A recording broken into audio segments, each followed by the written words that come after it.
આ તરફ વડનગરમાં સાબરમતી નદીમાં ફસાયેલા એક વ્યક્તિનું રેસ્ક્યુ કરાયું છે। વાગડી નદી નજીક ફસાયેલા 7 લોકોનું રેસ્ક્યુ કરવામાં આવ્યું।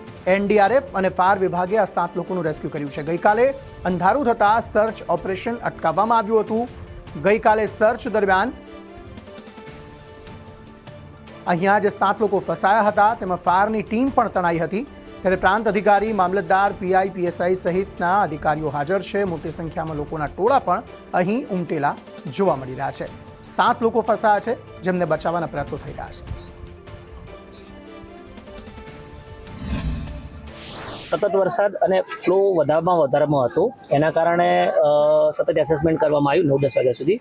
પરંતુ એની અંદર જોખમ વધારે હોય અને રાતનો સમય હોય, અંધારું હોય, સવારે વહેલા 5:30 ઓપરેશન કરવા માટેનું નક્કી કરવામાં આવ્યું અને વહેલી સવારે 5-5:30 ટીમે સતત ઓપરેશન ચાલુ રાખી અને 8 વાગ્યા સુધીમાં સતત 7 માણસોને જીવિત બહાર કાઢી દેવામાં આવ્યા છે। લોકો ટ્રેક્ટર લઈને અંદર ગયેલા છે, એ બાબતમાં ખાણ ખનીજ વિભાગને પણ જાણ કરવામાં આવી છે અને આગળની કાર્યવાહી પાણીનો ફ્લો ઓછો થશે એ સાથે કરવામાં આવશે। વડનગર તાલુકાના વાગડી ગામે ગઈકાલે બપોરે 7 લોકો નદીની અંદર ફસાયા હોવાનું જાણવા મળ્યું હતું। ત્યારે તંત્ર દ્વારા આ નદી છે સાબરમતી નદી, તેની અંદર પાણીનો પ્રવાહ વધુ હોવાના કારણે ત્યાંથી બહાર કાઢવા શક્ય નહોતા બન્યા અને ફાયરની ટીમ આવી ઘટના સ્થળે પહોંચી હતી।